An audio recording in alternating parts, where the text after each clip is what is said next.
Okay, welcome all. My name is Joeri. I'm one of the designers of Council of Serpents, and today I will show you a TTS playthrough of the solo mode of the game. In the solo mode, you go up against the Serpentess, the lady on the box cover, and she likes to sow chaos in the realm. So there's three noble houses, and we are not one of them. We are these shady people behind the houses, and we influence them from the shadows. We whisper in their ears, we send letters, and we do anything to convince them to do what is right according to us. So she wants to sue chaos, and she has 6 ambition cards, which is cheating a bit because as a player you normally receive 1 or 2. But she wins the game when any of these houses collapse or triumph. That happens when one of their attributes reaches the bottom position, then they collapse. They will no longer be able to support themselves and they will be forgotten. And in that case, she wins because she just wants to create chaos. If one of the houses lets one of their attributes reach the top position, then the game is also immediately over and she also wins. So during this game, you'll be influencing the 3 attributes of the houses, their strength, their wealth, and their popularity. Hello, future Yuri here. In my enthusiasm, I forgot to explain what your goal as a player actually is in the solo mode of Council of Serpents. So you have the Keeper of Balance ambition card, which means that you win the game if you can prevent any house from collapsing or from taking over the realm until the influence deck runs out of cards. Okay, have fun with the playthrough. Bye bye. So how does a turn work? During the game, you'll always first draw a card from the court, then you'll play a card to influence the houses, and then the top track card of the time track is resolved, which are basically the plans of the houses themselves. But you might have some influence there as well. Her turns work very similar. So at the start of her turn, she flips over the top card of her deck, which decides which card she will play from the court. So in this case, she'll play the second card from the court, which is a guild card, the Corsair's Den. The guild cards are minor factions in the realm, which you can convince to align with one of the houses, and they'll provide some benefits at a cost. The Serpentess chooses where to play the guild card via her priority player 8, and she plays guild cards at the house that has the most of the first attribute gained, which is in this case strength. As both House Rowell and House Jane are tied at 6 strength, she looks at the tiebreaker, which in this case is the star house, so she plays it at House Rowell. The Corsair's Den costs some popularity, but gives some strength and some wealth. And after her turn, we resolve the top card of the time track, and nothing happens this time, so it's discarded. And then it's our turn. So let me see. I think I'll grab this trade agreement card.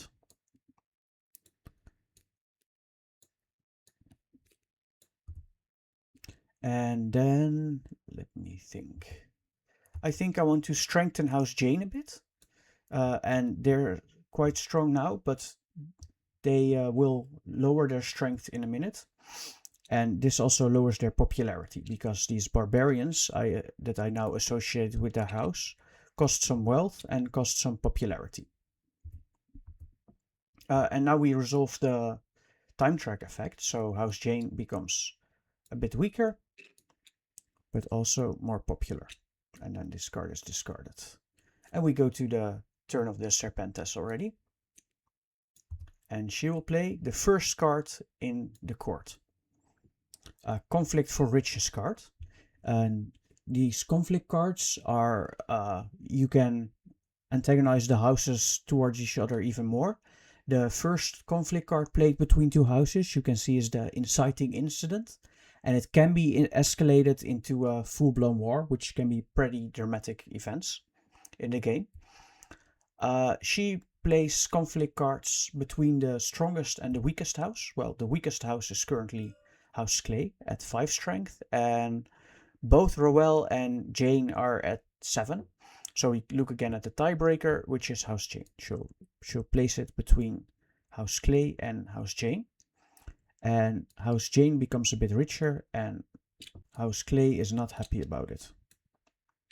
And then we resolve the time track again, which is, again, nothing happens. And then it's our turn.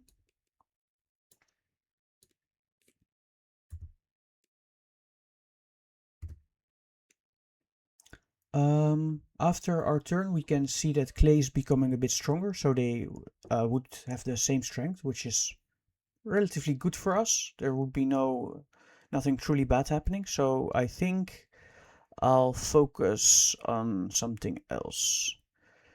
Let's grab these brewers. I think I'll play the brewer circle at House Roel, and they'll become a bit more popular, but not as rich anymore. And then we do the top card of the time track. House Clay becomes stronger at the cost of some wealth.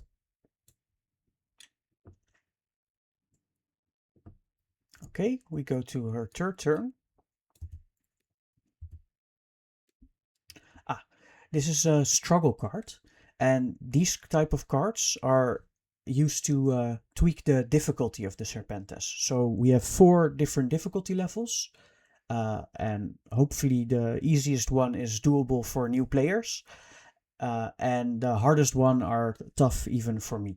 I'm now playing on the second hardest difficulty level, and the change between these difficulty levels is that you add varying amounts of windfall and struggle cards towards her inner deck.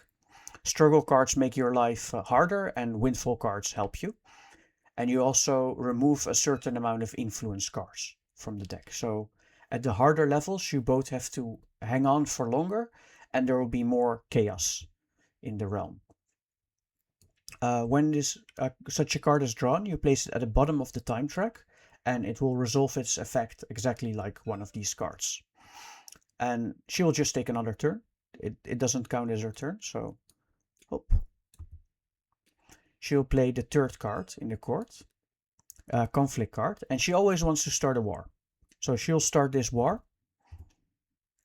We have a player 8 here for resolving war, and the first is to reveal intrigue cards. Those are the purple cards you would play face down to influence the wars beforehand, so you can meddle a bit.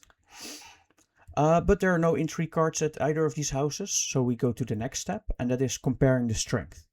In this case, both houses are at 7 strength.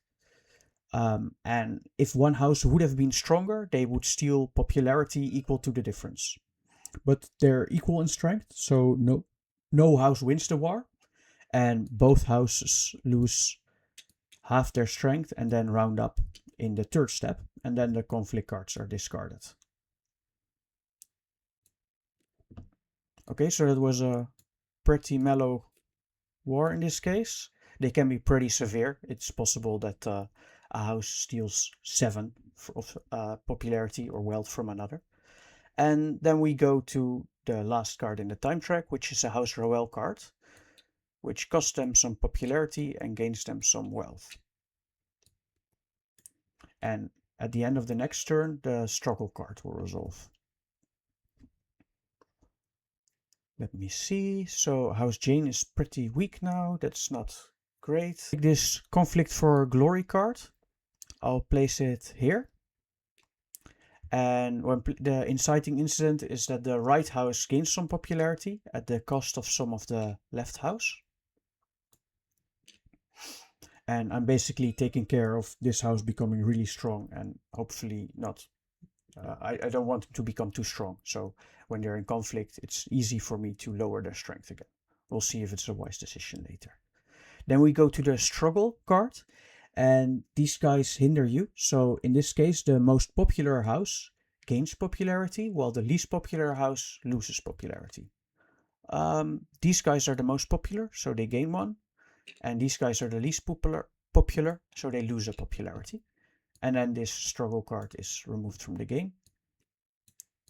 I will slide these guys forward.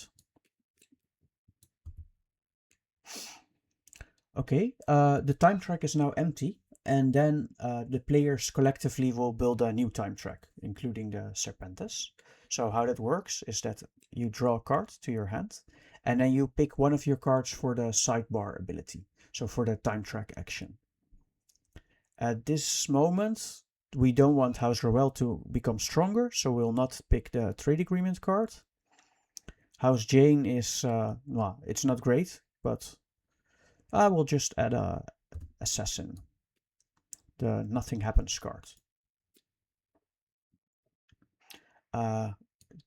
We add one card face down from the deck and another from the Serpentess herself, and then the first two cards in the court are added. So when you have all the cards, you shuffle them, and then you deal them one by one on the time track. And each house can only be there once. So this is a House Roel card, and this is a second House Roel card, which we will immediately discard, because it would mean that there would be two House Roel cards in the time track, which cannot happen. After placing all the cards in the time track, you look at which houses are not in the time track, and they immediately take action. So there's a House Roel card, but there's no House Jane card, and there's no House Clay card. So House Clay will immediately take their preferred action, which is to gain some strength at the cost of wealth, and House Jane will lose some strength and gain some popularity.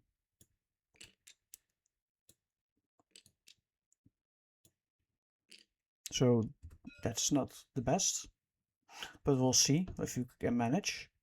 And then we slide the cards forward, we refill the court, and it's the next player's turn, which in this case is the Serpentess.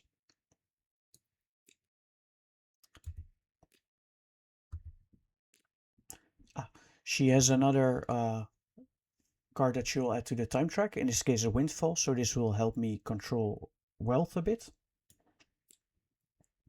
And then she immediately draws another card, which is a struggle to make my life worse. And then she plays the second card from the court, which is again a conflict. That's not great, but not the worst either.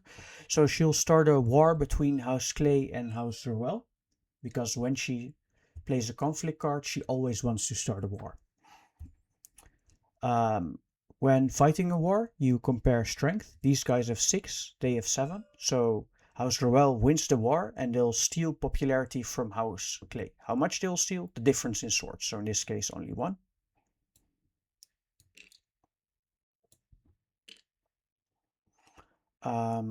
Okay. And after fighting, both houses lose half their strength.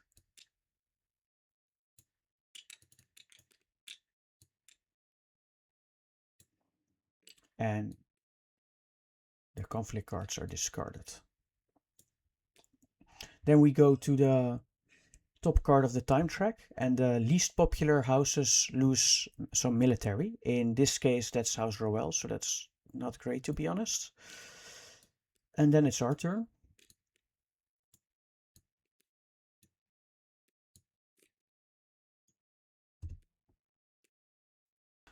Okay, so what do we want on our turn? I think I'll take this Corsair's Den, mostly because I don't want them leaving here.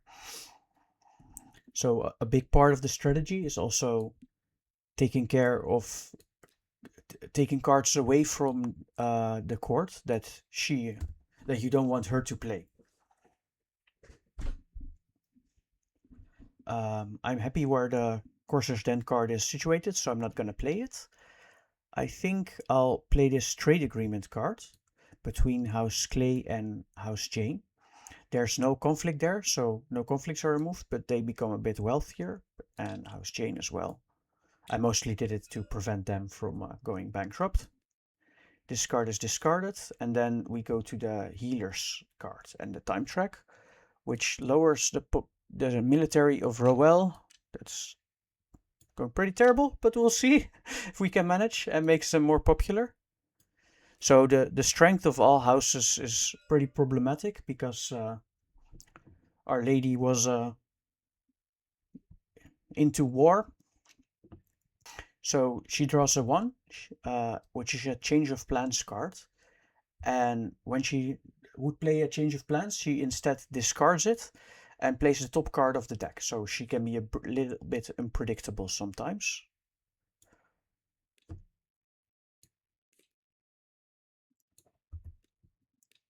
That is a traitor's card. And she places traitor's card at the house with the least military. And she places them face up. So that's basically to let her account for her own played intrigue cards. So if these guys would be in a war now, it would be pretty bad because they have some traitors.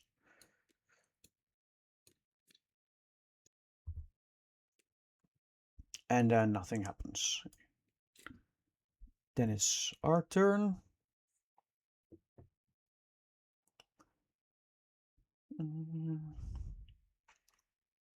I really don't want her to start another conflict, so we'll just grab that one.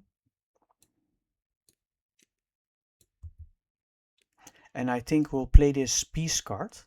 And with a peace card, you can either discard a conflict or discard intrigue cards at both houses. So I'll just play it here, doesn't matter because there's no intrigue cards here or here. And I can discard this traitor's card she just played, because it would make the situation of House Roel even worse. Then nothing happens, and it's her turn again. She plays the first card from the court, which is a peace card. And she would use a peace card to discard our intrigue cards, but we have none. So she again discards the card and plays the top card of the deck. So we have no clue what she'll do right now. Okay, it's a higher assassin's card. She plays it at the strongest house. And in this case, House Clay and House Jane are both at strength 3, which is the strongest. And she chooses for the house with the sun. This card also has reshuffle the Serpentess deck, so we'll basically collect all her cards and reshuffle.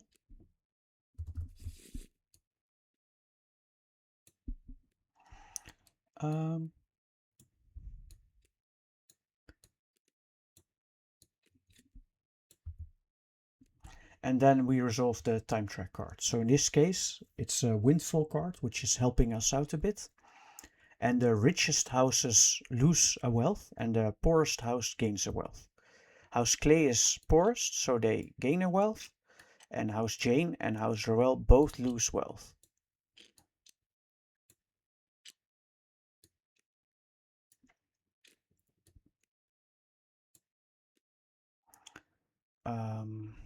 Okay, then it's our turn again. I wouldn't mind one of these houses becoming a bit stronger, so I think I'll grab this guild card.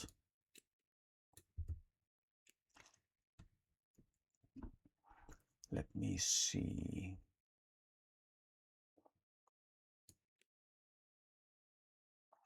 I'll play it at House Roel, which costs them some wealth, and they gain some strength and some popularity. And after my turn, we do the struggle card. And this is the basically opposite of the windfall. And in this case, the richest houses gain wealth and the poorest lose wealth. House Roel is poorest, so they'll lose 1, and both other houses gain 1. Okay, so after resolving the struggle card, the time track is empty, and we'll collectively make a new time track. So we'll grab a card from the deck, and then we'll add 1 from our hand to for the effect on the side. We don't want House Clay to become weaker and more popular right now. This wouldn't be too bad, to be honest, that House Roel loses popularity and becomes more wealthy. but I kind of want to keep that card in my hand. The most popular house gains military strength. That's, I think, a very good one, because we don't want to play it. We're happy with where it is, and all houses are pretty weak right now. Then we add 2 cards from the deck. And the first 2 cards from the court. So when you take cards from the court, you also influence the cards that end up in the time track. And after you've played a few times, it becomes an important part of strategy. We'll deal these cards one by one.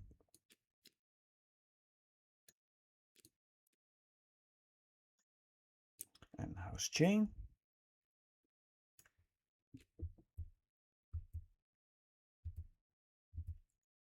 Okay. No house occurred twice on the time track, so we didn't have to discard any cards, but there's no house clay, so they'll immediately take their preferred action, which is exactly what I wanted. So there was another reason not to add the house clay card. You can also use these preferred actions smartly. Serpentess will play the first card from the court. I drew this card before I made the time track. So she'll play a conflict for glory, and she'll do that between the strongest and the weakest house.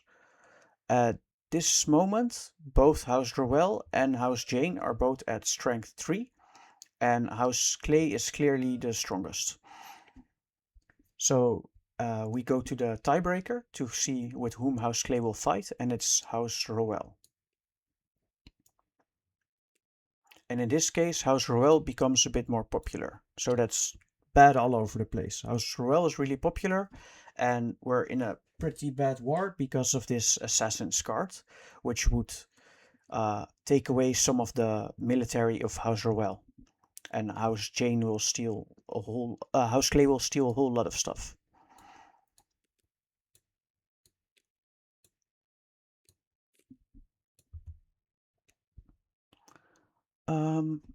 At the end of her turn, we still have to resolve the time track, which causes House Jane to lose some more military and become more popular. So it's not going great. That's also what's the most fun, to keep all the balls up in the air. And luckily it is our turn. I plan to play the Thriving Guild cards. This is a card you play at the bottom of the time track, and when it activates, when its effect would resolve, you would activate all guilds, which would make House Jane and House Roel both quite a bit stronger, which is their most problematic point right now. But I think we have something to do here, something to clean up. I don't want her to start a war for riches, because they would steal wealth from them, and they're already very low in wealth, so I'll grab the conflict for riches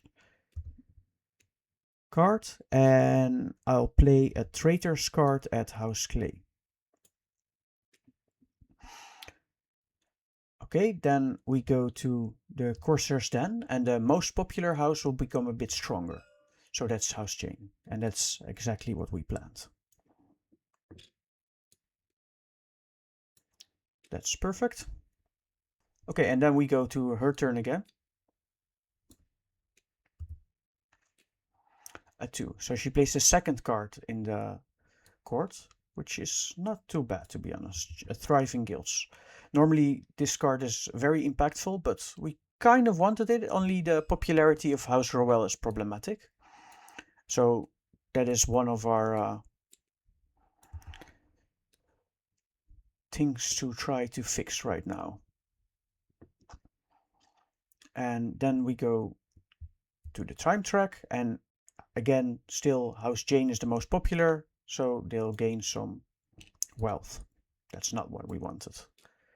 I see that House Roel gets more popular here, and then they get a whole lot more popular right after, which would make us lose the game. So let's see if we can do something about that. we have a whole bunch of conflict cards. So maybe it wouldn't be too bad actually if these guys fight a war for popularity right now. They would steal 2. Is that enough? Can they steal 4? No, they cannot steal 4. Okay, let's just fight the war. So, well, at the start of the war, you resolve all intrigue cards. So there's a traitors card we played at House Clay, which will make them a bit weaker. And then House Roel a bit stronger. And then there's an Assassin's card, which costs House Clay a bit of money. But they get rid of some important figure in the military of House Roel. So they lose some strength. And then we compare the strength of both houses. So they are at 4 and they are at 2. So they'll steal 2 popularity. And they will gain 2 popularity. After fighting the war, both houses lose half their strength. And then we discard all involved intrigue and conflict cards.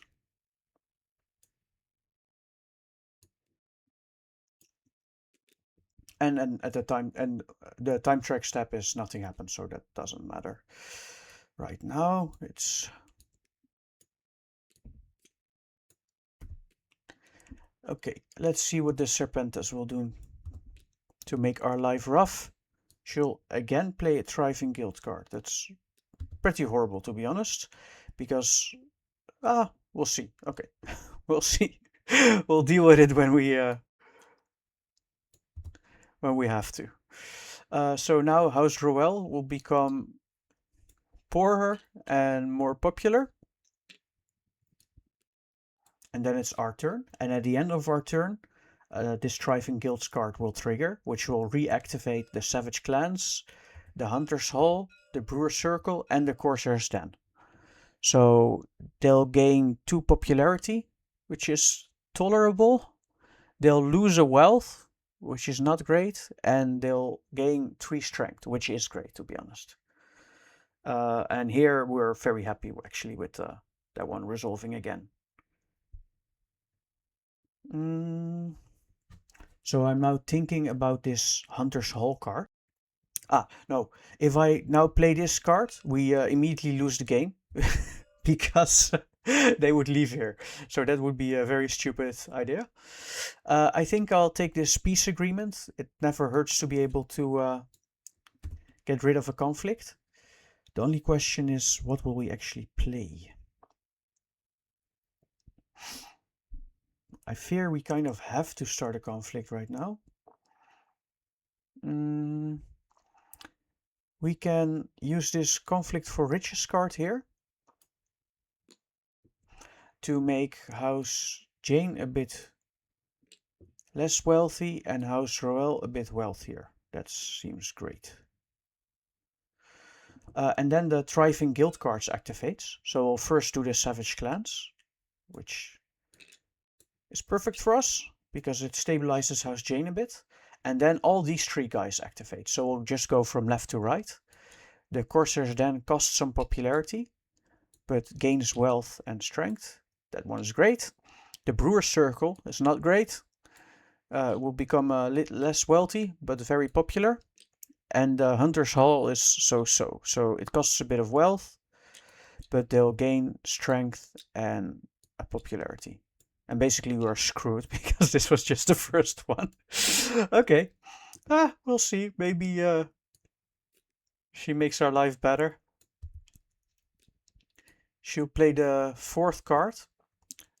This is a healer's card, and she'll play it at the strongest house. And she plays intrigue cards face up at House Jane in this case, because they're the strongest.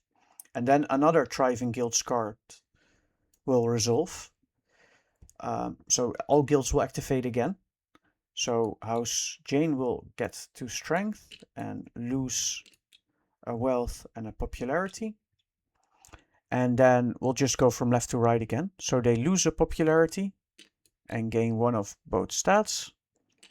Then they gain 2 popularity and lose a wealth. And then we go to the Hunter's Hall, which costs them a wealth. Not great. Gains a strength, that's fine. And that's the fatal popularity. So, okay, well, that's a loss. It was a very tense game. Uh, I, I really should have kept one of these back. But popularity was a problem all over. So we probably needed to move around some guilds a bit more, as they keep costing popularity, or pay more attention to what happens in the time track, which is also an important thing to do. So a lot of them got popularity in this time track. There's also one card type which would have saved our day, the change of plans card, which would allow us to get rid of a card in the time track and then add another one from the court. And that's what we really, really needed right now, because the guilds triggering twice was, well, pretty rough on us. But yeah, that's the game. I hope you enjoyed this solo playthrough, even though it was a loss. This is the second hardest level, and probably I am not playing the best I can right now while also explaining the game.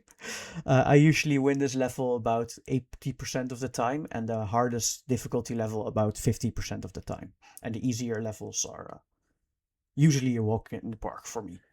But as a starting player, they can also be pretty challenging. A lot of things can happen with the cards. You saw that the Thriving Guild cards activated 4 guilds, and they happened when this happens twice in a row. It can really throw off your plans.